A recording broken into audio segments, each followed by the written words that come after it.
주여, 우린 연약합니다. 우린 오늘을 힘겨워합니다.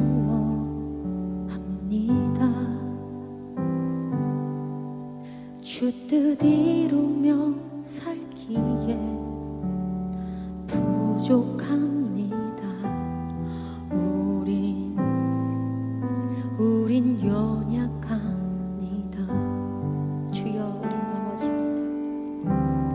주여, 우린 넘어집니다. 오늘 하루 또 실수합니다. 주의 긍휼을 구하는 죄인입니다.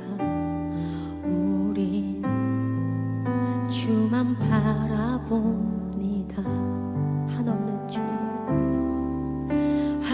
한없는 주님의 은혜, 온 세상 위에 넘칩니다. 가릴 수 없는 주 영광,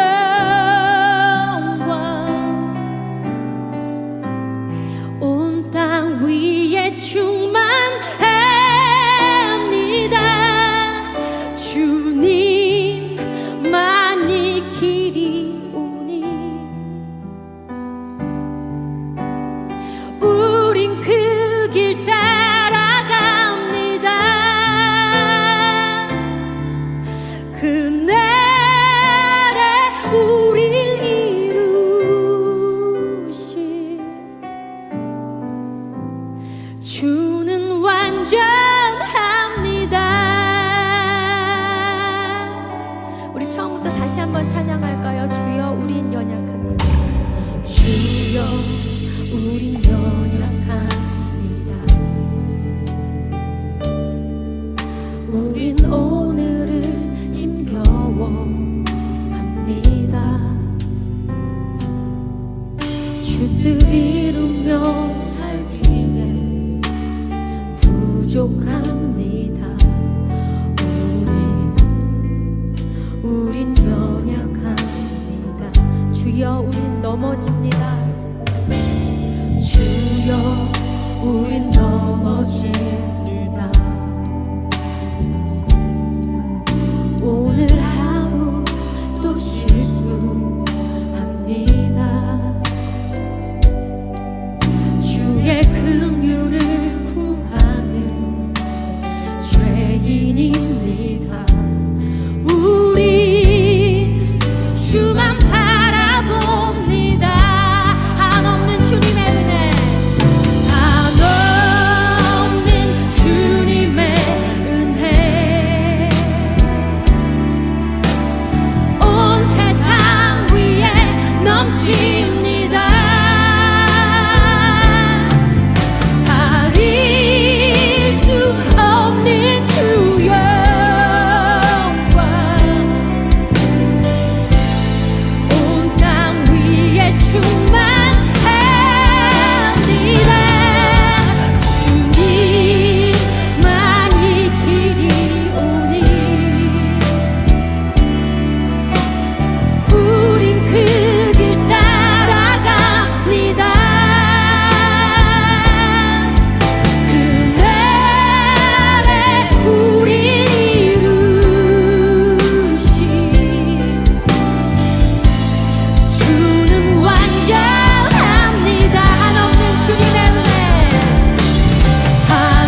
주는 완전합니다.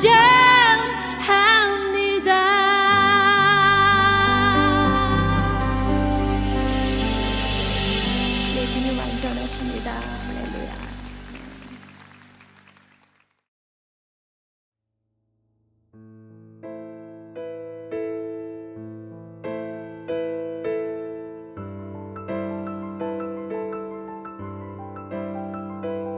사사들이 치리하던 때에 그 땅에 흉년이 되니라.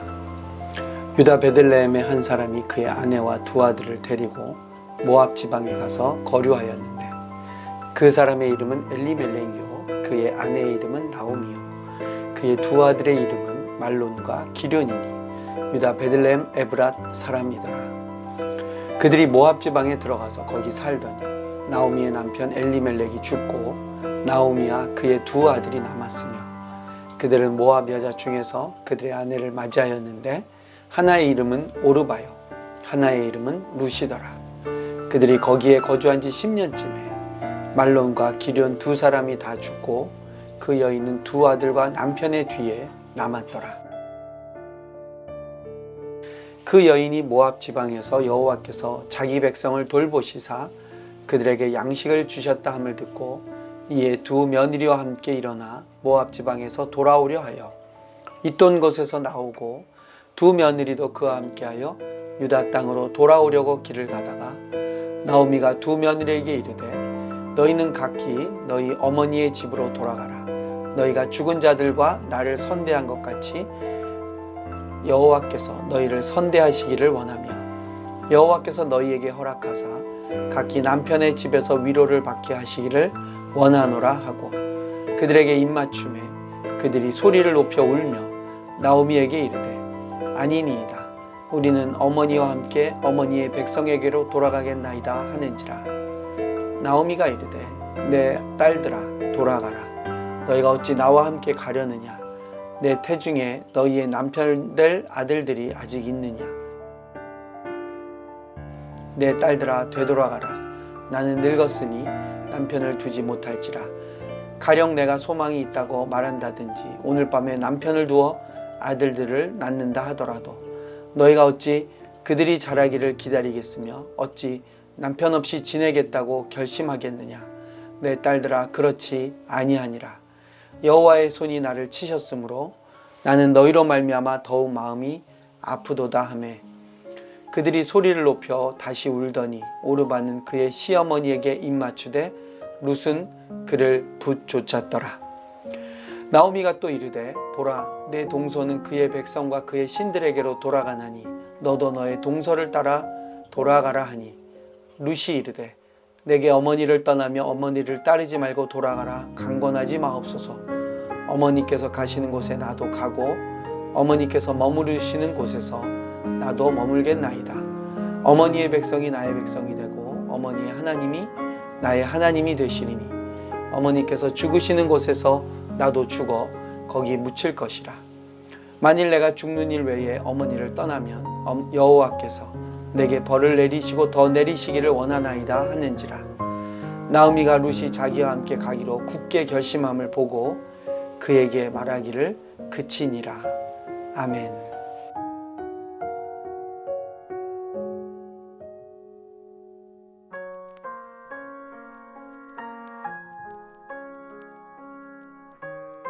안녕하세요. 동네자원교회 김종일 목사입니다. 한 주간 평안하셨습니까? 오늘은 10월의 마지막 날이면서요. 또 우리 기독교 역사에서는 10월 마지막 주 종교개혁 기념주일로 지키는 날입니다. 1517년에 루터가 종교개혁을 일으킨 교회개혁이죠. 어떻게 보면 그것이 유럽의 문명을 바꾸게 되는 엄청난 사건을 일으키게 된 지 이제 500년이 넘어서 종교개혁 507년째 되는 그러한 날이기도 합니다. 우리 개인의 삶에 말씀이 다시 한번 회복되는 은혜, 또 말씀으로 살아내는 그러한 교회로 새로워지기를 우리가 소망하면서 오늘은 교회력에 맞추어서 특별히 룻기 1장 1절부터 18절을 함께 읽어보았습니다. 제목을 이렇게 잡아봤습니다. 어머니의 하나님, 나의 하나님. 제가 전에 우리 교회에서는 룻기를 가지고 여러 번 설교를 했던 적이 있습니다. 같이 성경 공부를 했던 적도 있고요. 그래서 많이 익숙한 본문이기도 합니다. 룻기가 가지고 있는 그 위치랄까요? 성경에서의 역할은 사사기의 마지막 단면을 보여주면서 그 암울하고 절망적인 사사시대가 그것으로 끝나지 않고 하나님께서 한 가문을 선택하셔서 그들이 요구하는 왕을 세우게 하시는데 어떤 왕을 그들로 하여금 세우기를 원하시는가를 보여주시는 것이 오늘 룻기의 역할 또는 룻기가 보여주는 교훈이라고 생각이 됩니다. 오늘 우리가 읽은 이 본문을 보시면 1절부터 5절을 어떤 한 가문을 소개하고 있습니까? 엘리멜렉이라는 베들레헴의 한 사람이 등장하고 있습니다. 엘리멜렉의 가문이 그 시대가 흉년이 든 시대여서 굉장히 살기가 어려웠습니다. 그래서 아내와 그리고 두 아들과 함께 모압 지방에 가서 살게 됩니다. 요즘으로 말하면 해외로 투자 이민 갔다라고 생각하시면 되겠죠.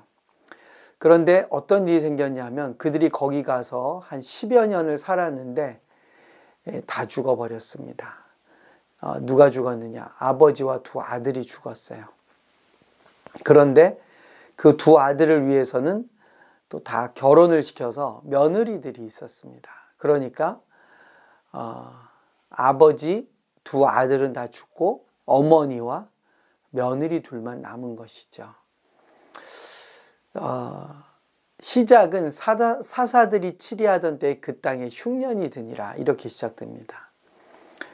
사사들은 누굽니까? 요즘으로 말하면 법관 또는 판사 이렇게 해당되겠죠. 그러니까 하나님의 왕되심을 그들이 신실하게 지켜나가지를 못하고 시대마다 율법을 가지고 판단하고 시대를 이끌어 나가는 굉장히 불안정한 공동체의 모습을 이스라엘이 보여주고 있었죠. 그리고 그들은 끊임없이 왕을 요구하고 있었습니다. 그들이 요구하는 왕이 왜 필요합니까? 눈에 보이는 지도자를 세우고 싶은 거죠.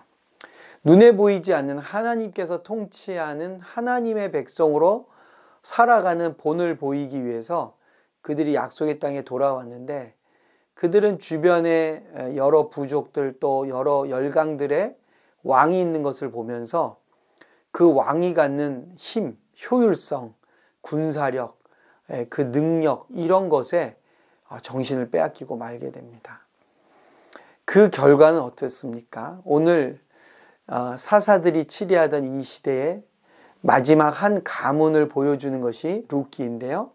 바로 그 엘리멜렉의 가문이 이방 땅에 가서 몰락하게 되었다는 사실이죠. 참 안타깝습니다. 이 시대의 상황은 어떠냐? 사사기 21장 25절을 보면 이렇게 기록되어 있습니다. 그때에 이스라엘의 왕이 없으므로 사람이 각기 자기 소견에 오른 대로 행하였더라. 무슨 말씀입니까? 사사기는 암울한 시대고 자기 소견대로 행하는 그야말로 원칙이 무너져 버린 시대를 우리에게 보여주고 있습니다. 그 결과가 룻기에 이어져서 나오는 것이죠. 심지어는 자연적인 재앙까지 그들이 맞이했습니다. 올바른 지도자 또 하나님을 왕으로 모시는 공동체가 무너져 버리고 흉년까지 들어버렸을 때에 베들레헴에 살던 한 가문이 모압까지 가서 살게 됩니다. 그런데 여러분 그 가장의 이름이 뭐냐면 엘리멜렉입니다. 이름의 뜻이요 나의 하나님이 왕이시다 그랬어요. 그러니까 엘리멜렉의 부모님이 아들 엘리멜렉에게 이름을 나의 하나님이 왕이시다라고 지어준 거죠. 그러니까 이 가문이 하나님을 신실하게 믿는 가문이라는 것을 우리가 엿볼 수가 있습니다. 그런데 지금 상황은 어떻습니까? 투자 이민 가서 쫄딱 망해버린 거예요. 망한 것도 그냥 망한 게 아니고 그 집안의 남자들이 다 죽어버렸어요. 그러니까 지금하고는 많이 시대가 다르죠. 이 시대는 아버지 또 아들을 통해서 기업을 계속해서 이어가고 약속의 땅에서 살아야 되는데 남자들이 다 죽어버렸기 때문에 이 집안은 정말로 더군다나 이방 땅에서 더 이상 살 수가 없는 지경에 이른 것이죠. 여러분, 한 사람의 이름이 나의 하나님이 왕이시다 라는 것은 무엇을 의미하겠어요? 그러한 고백의 삶을 살라는 부모님의 염원이 담겨 있기도 하고요. 또 적어도 한 개인에게는 하나님이 나의 왕이시라는 고백을 하는 그러한 가문이었다는 것이죠. 그런데 어떻게 됐습니까? 본인은 죽고 두 아들도 죽고 망해버렸다는 거예요. 너무 안타깝죠. 개인의 신앙으로 살아갈 수 없는 시대가 돼버린 거예요. 여러분, 이런 시대는 한 사람이 열심히 산다고 그의 삶이 보장되지 않는 거예요. 흉년까지 들었어요. 그러니까 그 시대는 어떻습니까? 하나님의 백성이 총체적 위기에 빠진 것이죠. 결국엔 여러분, 이 엘리멜렉과 나오미가 이룬 가정의 두 아들의 이름 속에 이 시대의 암울함이 그대로 드러나고 있습니다. 두 아들의 이름이 말론과 기럐인데요. 병약하다, 나약하다 이런 뜻입니다. 두 아들이 신체적으로 건강하지 못했을 수도 있어요. 그러나 또 하나 문제는 뭡니까? 그럴 정도로 다음 세대에 대한 기대가 너무나 약한 거죠. 그러니까 개인적으로도 힘들고 어려울 뿐만 아니라 국가적으로 이스라엘 민족 공동체 전체가 큰 위기와 도탄에 빠졌습니다. 그리고 이 가정이 이방 땅에 갔는데 며느리 둘을 얻고 나서 남자 셋이 다 죽어버린 거예요. 얼마나 고통스럽습니까? 10년을 살았다 그럽니다. 10년 살았으면 열매를 거둬야 되는데 열매는 고사하고 집안의 남자들이 다 죽어버렸어요. 이제 이 집안이 룻기의 시작입니다. 이 집안의 며느리로 들어간 사람이 바로 룻이에요. 첫째 며느리인지 둘째 며느리인지 정확하게 몰라요. 그러나 어쨌든 이 며느리 룻의 이름으로 이 성경이 시작되는데요. 앞부분의 내용은 너무나 암울합니다. 그런데 6절에 보니까 시어머니 나오미가 모압 지방에서 여호와께서 자기 백성을 돌보시사 그들에게 양식을 주셨다함을 들었다 그럽니다. 무슨 얘기냐면 나오미의 귀에 고향 땅에서 곡식이 나온다라는 소식을 들었다는 거예요.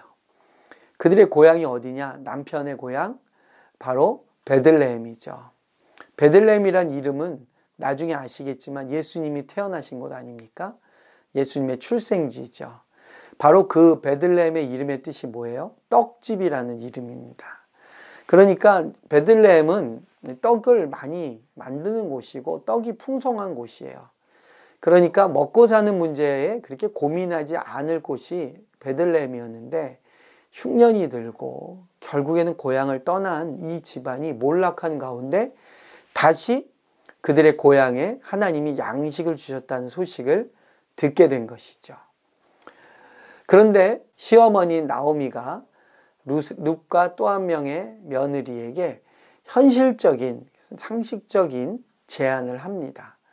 함께 가겠다고 하는 것을 굳이 말립니다.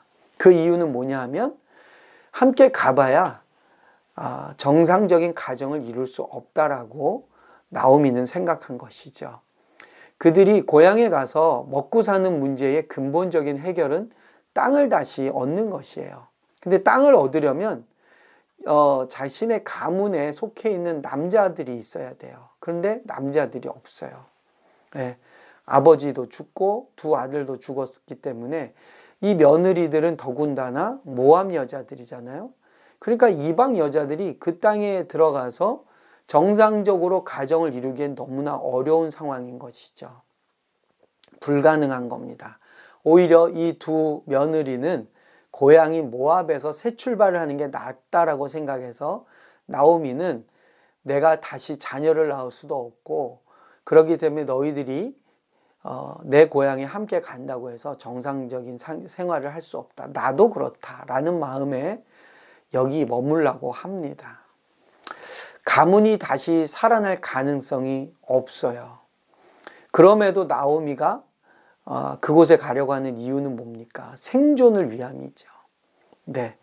모압 땅에서는 더더구나 살 수 없고 그나마 고향에서 곡식이 난다 하니까 생존을 위해 가는 거죠. 번영이라든지 회복이라든지 이전의 어떤 영광스러운 날에 대한 기대는 할 수가 없는 것이죠.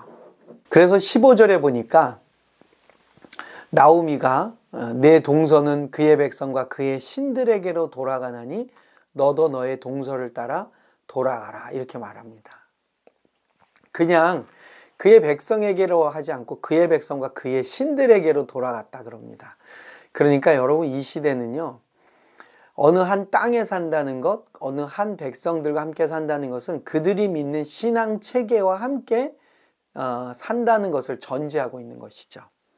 나오미가 돌아가려고 하는 베들레헴은 어떤 곳입니까? 거기는 야훼 하나님, 아브라함과 이삭과 야곱의 하나님이 애굽에서부터 그들을 탈출시켜서 약속의 땅에 집어넣으신 그 야훼 하나님을 믿는 땅, 그리고 그 백성에게로 가는 것이죠. 그런데 룻이 여기 놀라운 이야기를 합니다. 어머니께서 머무시는 곳에 나도 머물겠다고 말합니다. 그러면서 제가 오늘 제목으로 정했던 이 구절이 나오죠. 어머니의 백성이 나의 백성이 되고 어머니의 하나님이 나의 하나님이 되시리니. 저는 오늘 이 본문에서 한 가지 교훈을 좀 찾고 싶습니다. 우리는 성공해야만 간증이고 성공해야만 세상에서 존경받는 어떠한 환경을 갖추어야만 그것이 신앙의 간증이 되리라고 생각하고 있어요.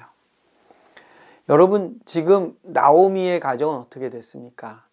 몰락해버렸습니다. 경제적으로 완전히 무너졌습니다. 고향에 돌아가는 것이 새로운 성공을 위한 기대와 소망으로 돌아가는 게 아니고요. 고향에 가봐야 나오미가 살 길이 없어요. 그런데 룻은 어떻게 합니까? 친어머니도 아니고 친정도 아니고요. 이 시댁의 시어머니를 따라서 가겠다고 합니다. 망한 집안의 시어머니를 따라가겠다는 며느리를 여러분 생각해 보십시오. 도대체 무엇이 룻으로 하여금 나오미를 따라가게 만들었을까요? 우리가 외형적으로 우리가 살펴보는 바로는 따라갈 이유가 하나도 없죠. 네. 따라간다고 해서 성공이 보장되는 것도 아니에요. 그리고 시어머니를 따라간다는 것은 어떠한 기대도 사실 가질 수가 없어요. 그런데 룻은 나오미를 따라갑니다. 저는 이것이 나오미가 룻에게 보여준 그의 삶을 통해서 시어머니 나오미의 삶이 보여준 신앙적 열매라고 그렇게 보고 싶습니다. 여러분, 나오미의 신앙적 열매가 무엇이냐? 풍요로운 어떤 가문을 이루거나 자자손손 축복을 받고 명예를 얻고 뭐 이런 것이 아니에요. 경제적으로나 가정의 어떠한 형편을 보면 무너지고 완전히 그야말로 내일이 없는 소망 없는 가문의 여인이 나오미입니다. 그런데 룻은 그 시어머니를 따라가면서 뭐라고 그럽니까? 어머니의 백성이 나의 백성이라고, 어머니의 하나님이 내 하나님이 되신다고 하는 고백을 며느리인 룻이 하고 있습니다. 여러분 주변에 또 여러분 가정이 어떻습니까? 며느리가 시어머니를 존경하는 경우가 굉장히 쉽지 않죠. 시어머니이기 때문에, 내 남편의 어머니이기 때문에 존경하는 이유를 찾을 수는 있지만 남편도 없고 그 가문에서 물려받을 유산도 없고 아무것도 없어요. 그런데 시어머니를 따라간다는 것은 그 시어머니의 삶이 보여준 무언가가 있는 거죠. 무너져버리고 몰락한 가정임에도 불구하고 시어머니를 따라갈 때는, 그리고 그 시어머니인 나오미가 믿는 하나님을 나의 하나님으로 고백한다는 것은 나오미가 보여준 신앙적 열매가 있었다라고 생각할 수밖에 없습니다. 그래서 결국에는 그 두 여인이 시어머니의 고향 베들레헴으로 돌아가는 것이 바로 룻기의 시작이 됩니다. 여러분, 우리가 이제 위드 코로나의 어떤 상황으로 이제 새로운 11월 달을 이제 시작하려고 합니다. 그동안 많이 어렵고 힘든 과정을 겪었습니다. 혹시 우리 주변에 또 이 말씀을 함께 듣는 성도님들 중에는 정말로 나오미의 가정처럼 나 개인의 신앙으로만, 나 개인의 믿음으로만은 살아갈 수 없는 너무나 고통스럽고 경제적으로 무너져 버린 그러한 형편에 있는 가정들이 혹시 있을지 모르겠습니다. 여러분, 그러나 우리의 외형이나 우리의 겉모습으로 간증이 모두 이루어지는 것은 아닙니다. 룻기의 위대한 점은 어디에 있습니까?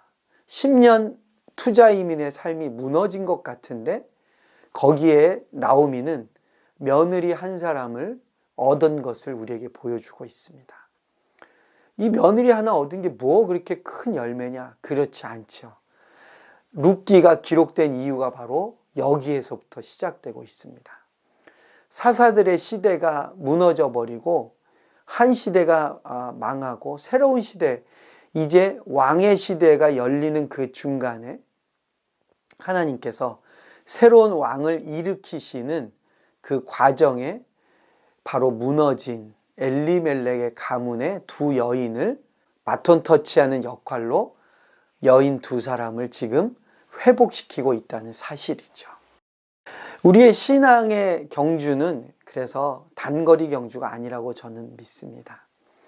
10년, 20년, 30년, 어쩌면 우리 시대 아닌 다음 세대에 걸쳐서까지 바라봐야 될 신앙의 경주가 있는 것이죠.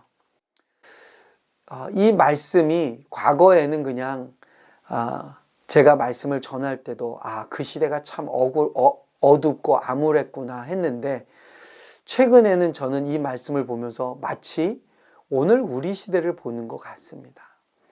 어떤 사람들은 먹을 것이 생겨서 농사를 지을 수 있고 열매를 거둘 수 있는데, 어떤 집안은 있는 것조차 다 잃어버리고 새로운 꿈을 갖고 새로운 일을 벌였다가 쫄딱 망해버린 사람들도 있는 거예요.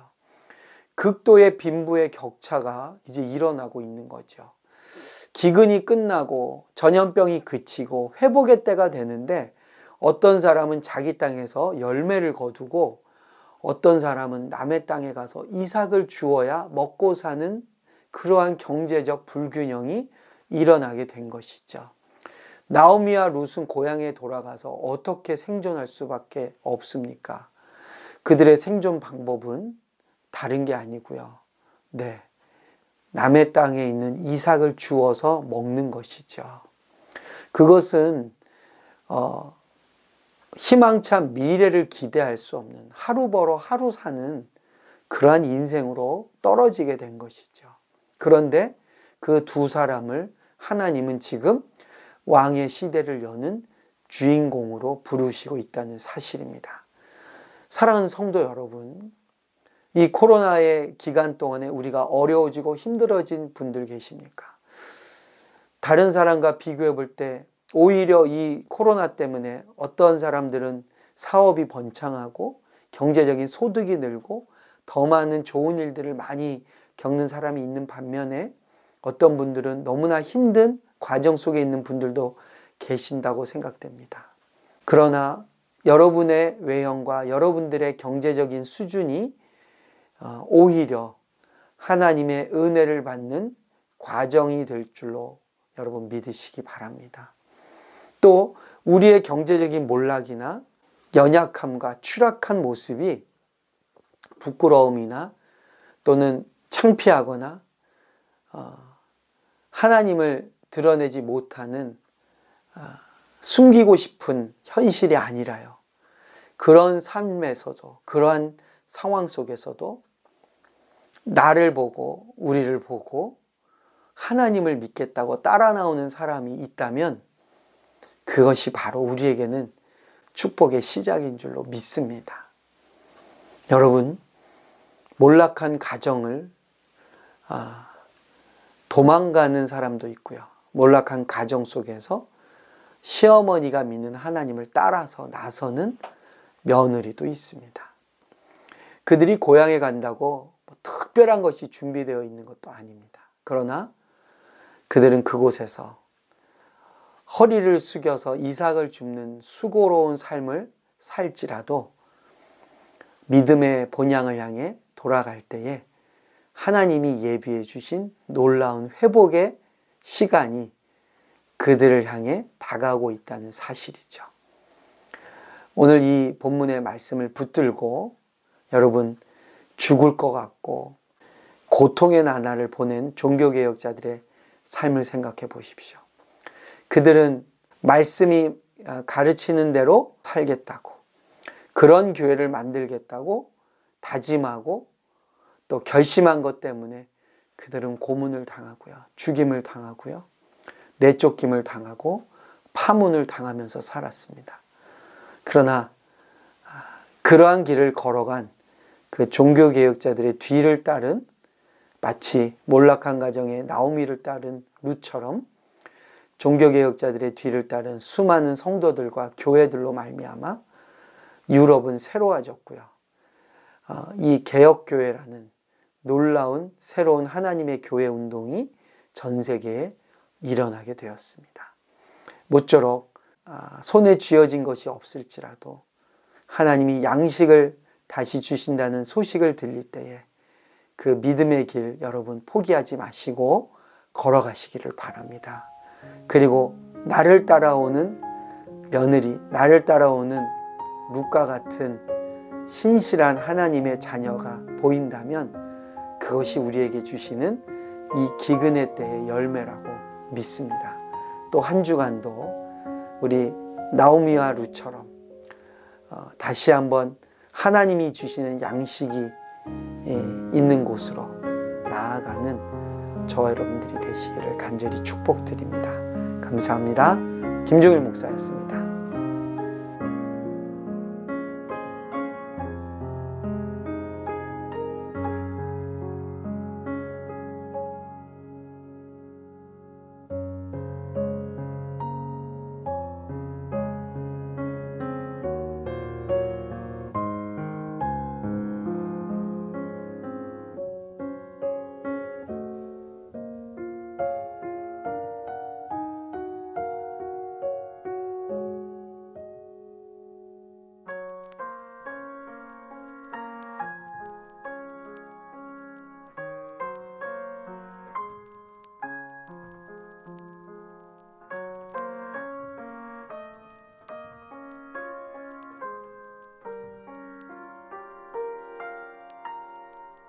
지금은 우리 주 예수 그리스도의 은혜와 하나님 아버지의 사랑과 성령님의 인도, 보호, 교통하심이